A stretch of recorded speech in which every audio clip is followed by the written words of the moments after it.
James was a new engine who lived at the station at the other end of the line. He had 2 small wheels in front and 6 driving wheels behind. They weren't as big as Gordon's,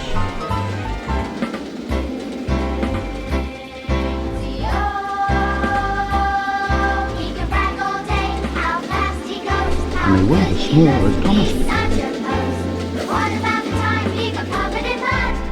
The Fat Controller told him, "You're a special mixed traffic engine.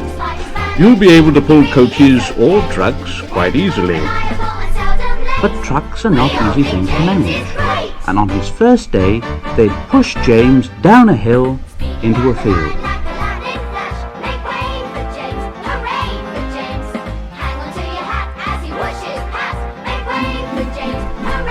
He'd been ill after the accident, but now he had new brakes and a shining coat of red paint. The Fat Controller was quite kind to James.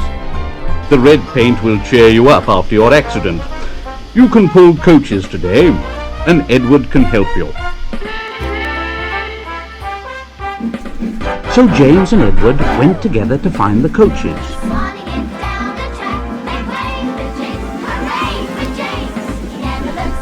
Edward knew all about coaches and trucks. "Be careful with the coaches, James. They don't like being bumped. Trucks are silly and noisy. They need to be bumped and taught to behave, but coaches get cross and will pay you out."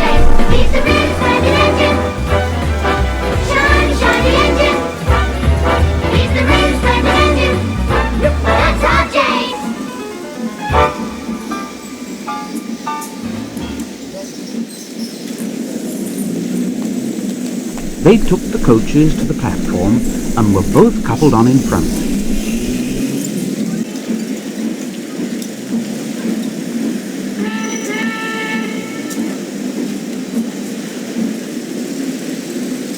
The Fat Controller, the station master, and some little boys all came to admire James's shining rods and red paint. James was so pleased. "I'm a really splendid engine. I'm so excited. I feel like going..." James let off steam. The Fat Controller, the station master, and the guard all jumped, and a shower of water fell on the Fat Controller's nice new top hat. Then the whistle blew, and James thought they'd better go. So they went. "Go on, Edward. Go on, Edward.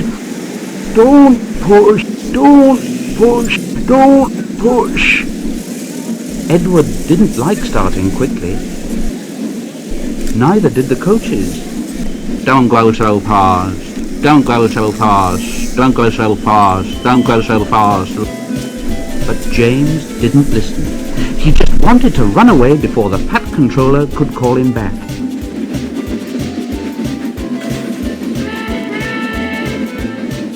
He didn't even want to stop at the first station, and Edward had to say, "James, James, stop at once."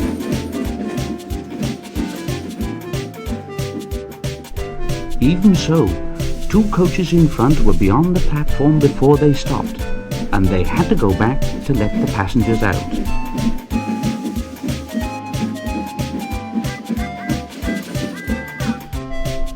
Lots of people came to look at James, but as no one seemed to know about the Fat Controller's top hat, James felt happier.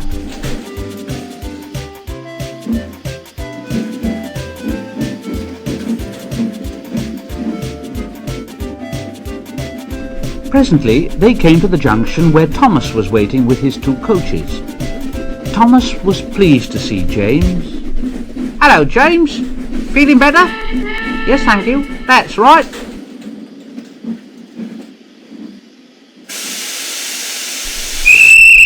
Ha!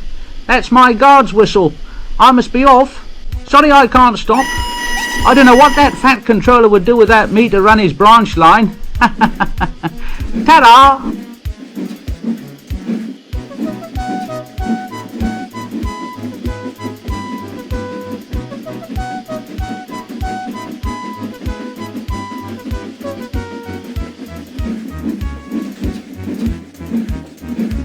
Edward and James pulled away from the junction.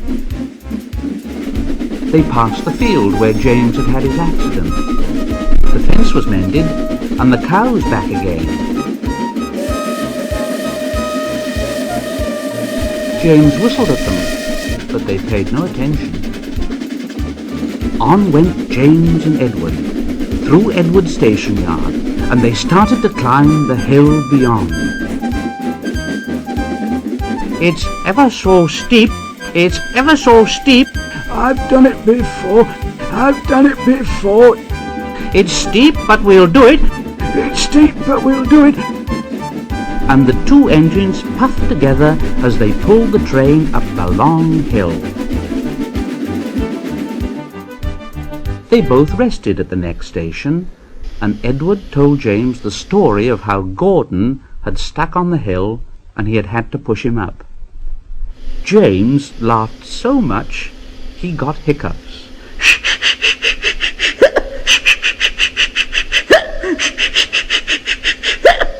He made so much noise he frightened an old lady in a black bonnet, and she dropped all her parcels.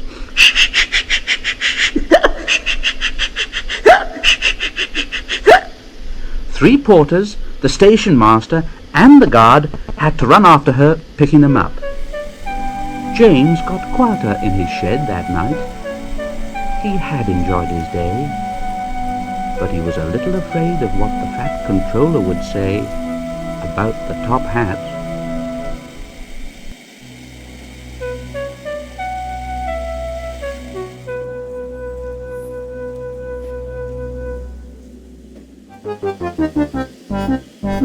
Next morning, the Fat Controller spoke severely to James. If you can't behave, I shall take away your red coat and have you painted blue. So there. James didn't like that at all, and he was very rough with the coaches as he brought them to the platform. Oh, come along, come along. And the coaches grumbled, all in good time, all in good time. Oh, stop grumbling and come on. And James snorted into the station with the coaches grumbling after him.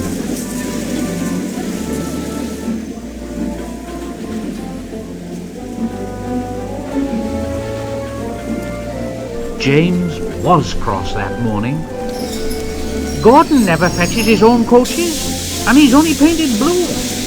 For a splendid red engine like me should never have to fetch his own coaches.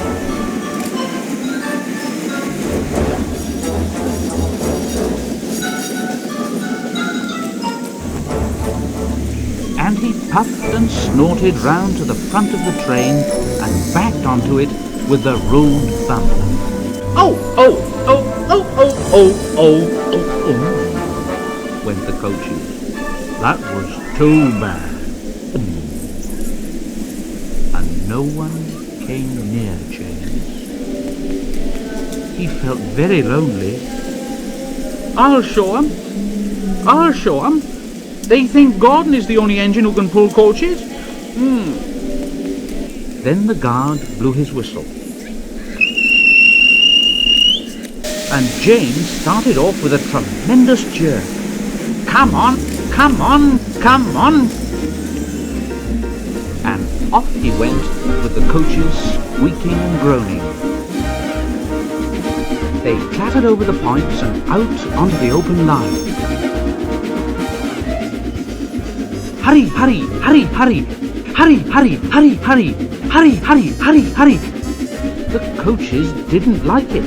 You're going too fast, you're going too fast, you're going too fast, you're going too fast. And indeed, the coaches were going so fast that they swayed from side to side. James laughed and tried to go faster, but the coaches wouldn't let him. We're going to stop, we're going to stop, we're going to stop, we're going to stop.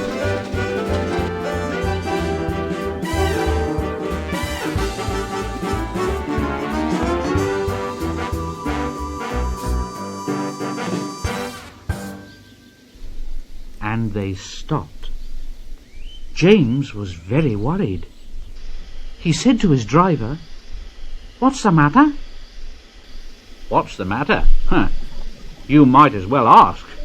The brakes are hard on. There's a leak in the pipe, most likely. You've banged the coaches enough to make a leak in anything. The guard and the driver got down and looked at the brake pipes all along the train. At last, they found a hole where the rough treatment had made a joint work loose. The guard said, Well, how shall we mend it? James's driver thought for a moment. Well, we'll do it with newspapers and a leather bootlace. Where's the bootlace coming from? We haven't got one. Well, we'll ask the passengers. So the guard made everyone get out. Has anyone got a leather bootlace, please? But they all said, no, No. no, no. No. Except one man in a bowler hat called Jeremiah Joblin, who tried to hide his feet. The guard said, You have a leather bootlace there, I see, sir. Please give it to me. and Jeremiah Joblin said, No, I won't. Well, then I'm afraid, sir, I'm very much afraid that this train will have to stop where it is. And it'll be all your fault. Then the passengers all told Jeremiah Joblin what a mean man he was, and at last he gave them his laces. The driver tied a pad of newspapers tightly around the hole, and James was able to pull the train very gently.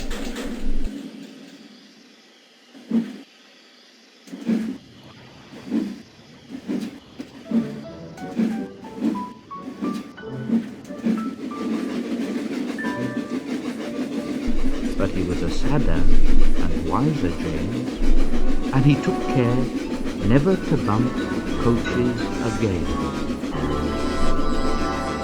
James didn't see the Fat Controller for several days. They left James alone in the shed.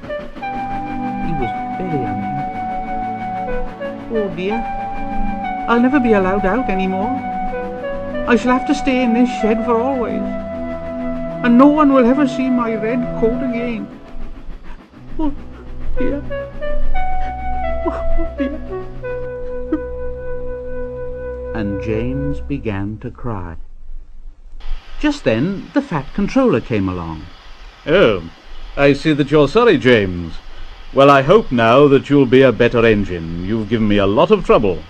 People are laughing at my railway, and I don't like that at all. At all. I'm very sorry, sir. Well, that's a good engine. Well done. Now, I want you to pull some trucks for me, so run along and find them. Oh, very good, sir.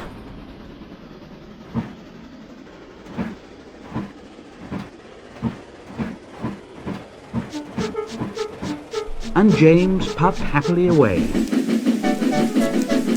Very soon he met a little tank engine. Hello, James. Here are your trucks. Have you got some bootlaces ready, eh? James took no notice, but backed down onto the trucks. Oh, no, no, oh. We want a proper engine, not a red monster. No. Oh. But James backed onto them and started as soon as the guard was ready.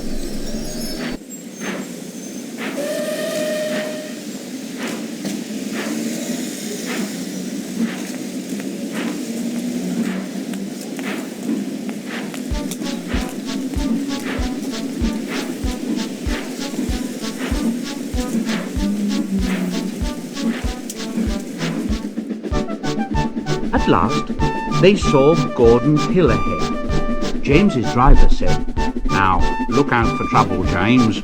We'll go fast and get them up before they know it. Now, don't let them stop you. so James went faster, and they were soon halfway up the hill. I'm doing it! I'm doing it! I'm doing it! I'm doing it! Oh, but it was hard work. Then suddenly there was a jerk, and James got to the top easily. Oh, I've done it! I've done it! I've done it! I've done it! Hurrah! It's easy now! But the driver had shut off steam. Those trucks have done it again, James. We've left our tail behind. Look. Sure enough, the last 10 trucks were running backwards down the hill. The coupling had snapped. But the guard was very brave. Very carefully and cleverly he made them stop. Then he got out and walked down the line with his red flag. James backed the other trucks carefully down the hill. Well, no wonder it was easy with 10 trucks running away like that. What silly things trucks are. Now, there might have been an accident.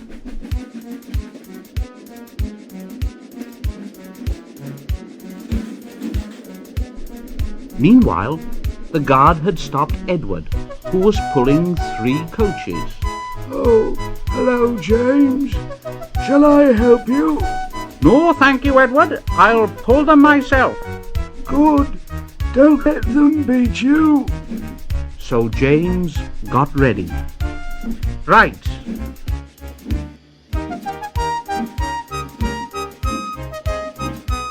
And off he went. I can do it, I can do it, I can do it, I can do it, I can do it, I can do it. Edward whistled after him. You're doing well, James. You're doing fine.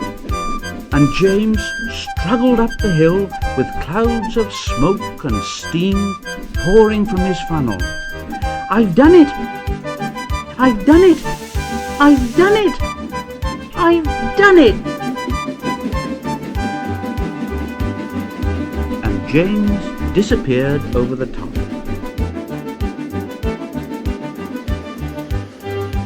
They reached their station safely, and James was resting in the yard when Edward went by.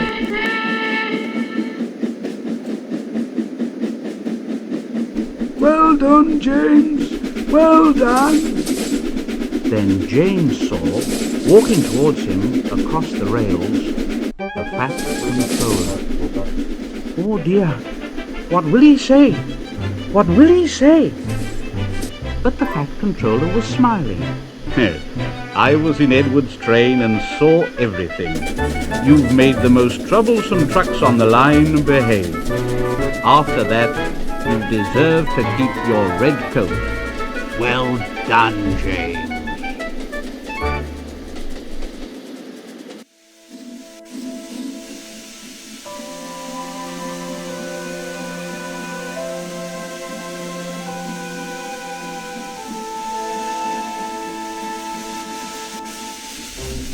Sometimes Gordon and Henry slept in James's shed, and sometimes they talked of nothing but bootlaces. James tried to talk about engines who got shut up in tunnels and stuck on hills.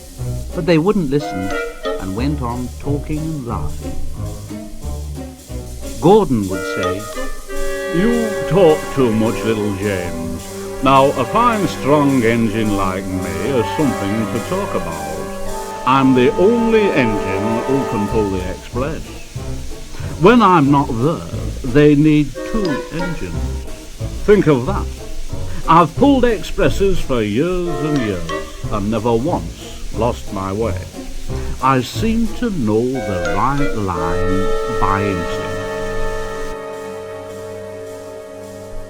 Now, every wise engine knows, of course, that it's the signalman who works the points to make engines run on the right lines, but Gordon was so proud that he'd forgotten. One morning he said, "Wake up, James. It's nearly time for the express. What are you doing? Odd jobs? Oh, well, we all have to begin somewhere, don't we? Now run along and get my coaches, and don't be late now."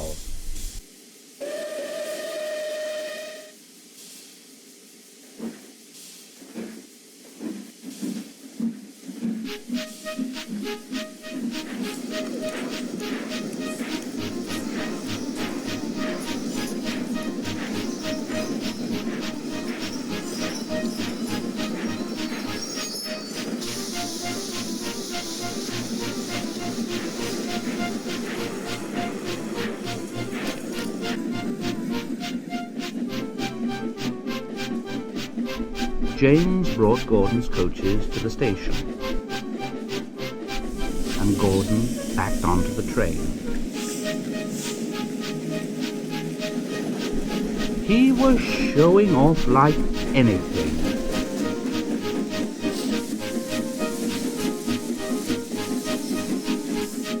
"Make way, lad.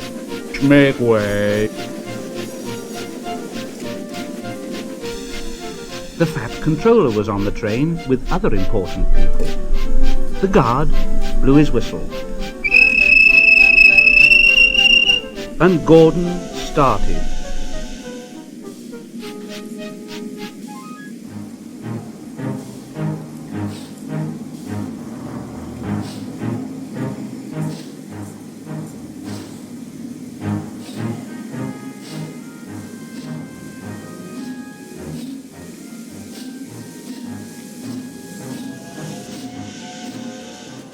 "Look at me now. Look at me now. Goodbye, little James. See you tomorrow. Look at me now." And the coaches glided after him out of the station. James watched the train disappear around the curve. "Oh dear, I wish I could pull the express." And then he went back to work.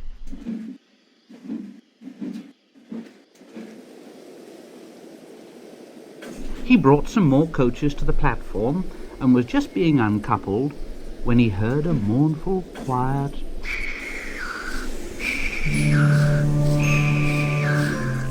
and there was Gordon trying to sidle into the station without being noticed.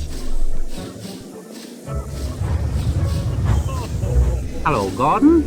Is it tomorrow already then?" Gordon didn't answer. He just let off steam feebly.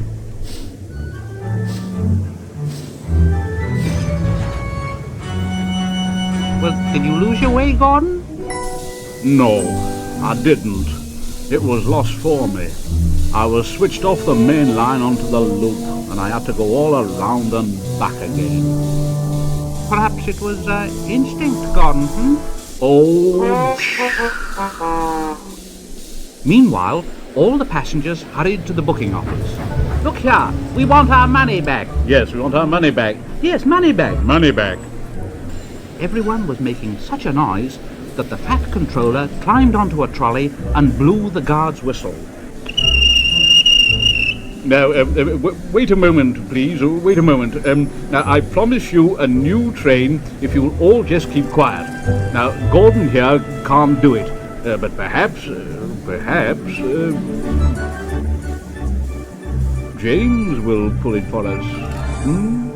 James? Oh, yes, sir. I'll try.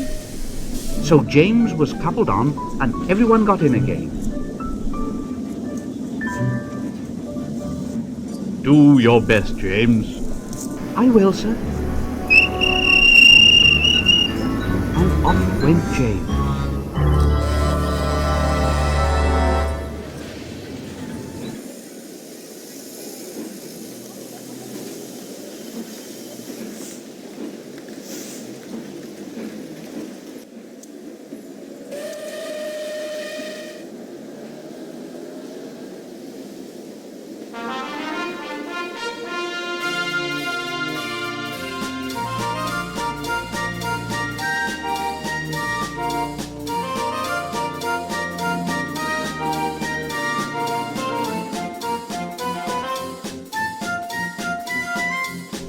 Stations and bridges flashed by.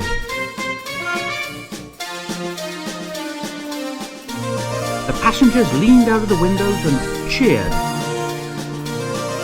And soon they reached the terminus.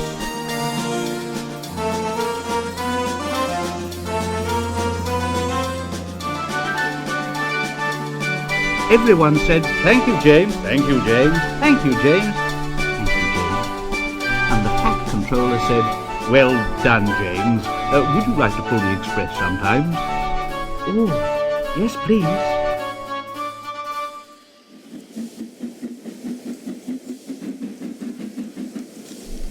Next day, when James came by, Gordon was pushing trucks in the yard. Oh, hello, James. I like a bit of quiet work for a change, you know. I'm teaching these trucks manners. You did well with those coaches, I hear. Good. We'll show 'em. And he gave his trucks a bump, and they went, Oh, oh, oh, oh, oh, oh, oh.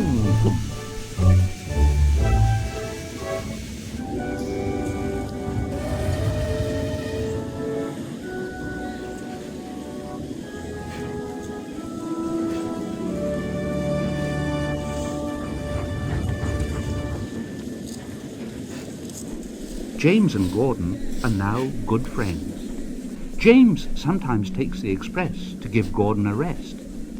Gordon never talks about bootlaces, and James never talks about getting stuck on hills, but they both often talk about trucks, and what fun it is making them go, oh, oh, oh, oh, oh, oh, oh, oh, oh, oh, oh.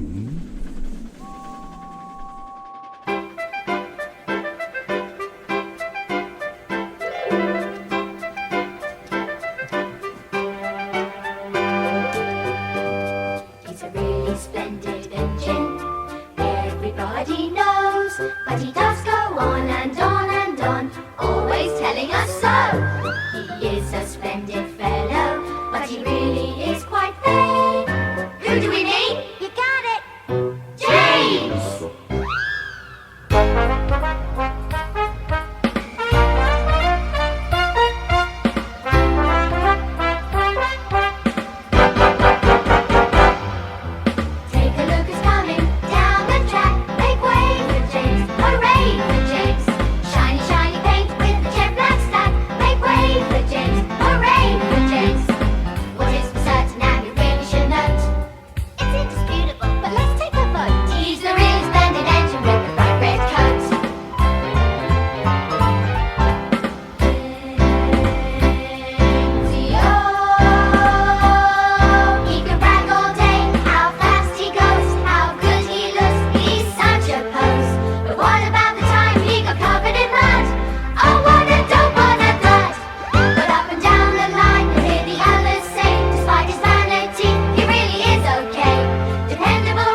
says Jane.